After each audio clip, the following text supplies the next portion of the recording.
As recently as 16 August 2026, Israeli far-right National Security Minister Itamar Ben-Gvir called for, and I quote, 30 to 40 target assassination in Gaza every night. Going beyond those, posing an immediate threat, according to the Israeli force, saying also there are people there who are not worth of life. Another quote. And they are not even people. He also called for Palestinian immigration, the establishment of Jewish settlement through Gaza, and invaded all Gaza belong to Israel. The numbers speaks for themselves. In July 2026, the Israeli government allocated approximately 341 million to support the establishment of 34 settlements in the occupied West Bank. Thank you so much indeed for being with us today. What did you watch is just a tip of iceberg. What we endured as a Palestinian people, thousands times more horrific than this, but we cannot, of course, present or display everything. Again, thank you so much indeed. With ballots, Israeli choose their leaders who will rule the Palestinian with bullets. 69 days ahead of the Israeli parliamentary election, the Palestinian people are once again being made to pay the price for Israeli domestic politics. The fugitive from international justice, Prime Minister Benjamin Netanyahu, faced 3 criminal trials and is fighting for his political and legal future. His political survival depends heavily on securing the support of Israeli extreme right in Israel, and all political threats remain. The easiest way to secure those votes is on the back of the Palestinian people. Annexation of the occupied West Bank, relentless settlement expansion, enormous budget for settlement and fanatic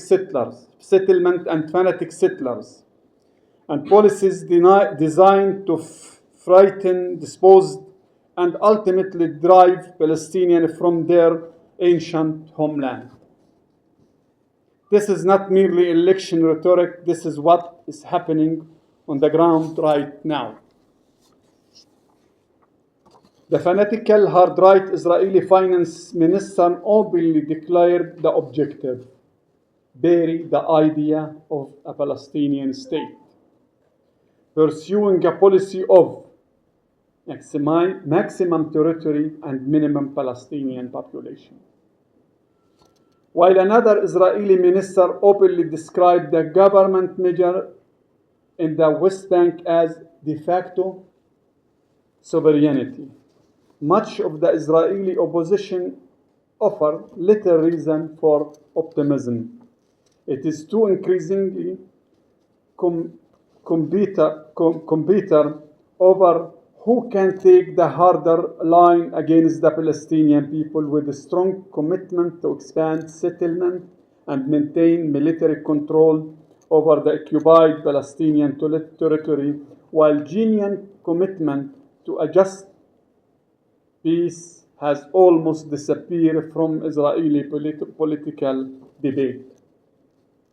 Even among the small political force that is still there to utter the word peace, we hear contradictory formula: peace, but not two-state solution.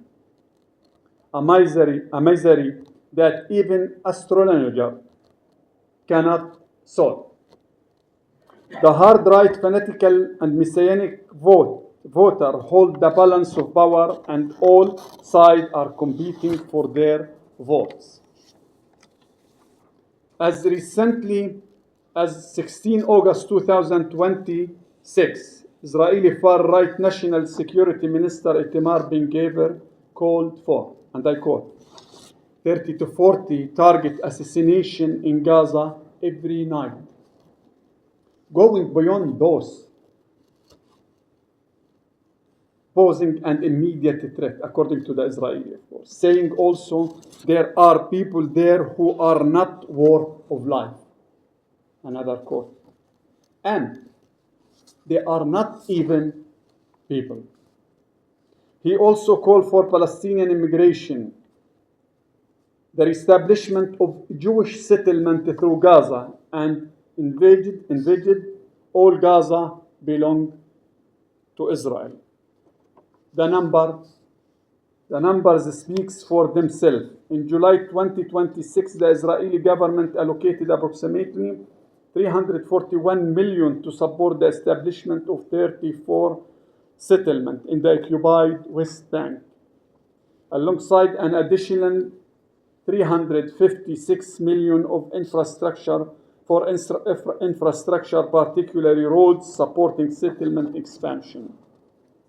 The United Nations has documented that since January 2023, 127 Palestinian communities have experienced full or partial displacement, including 47 entirely displaced, affecting among more than 6,390 Palestinians. According to the Israeli security data, settler incidents increased by 27% in 2025, while serious attacks, including shooting and arson, increased by more than 50%. In the first half of 26, settler attacks rose by a further 63% compared with the second half of 2025.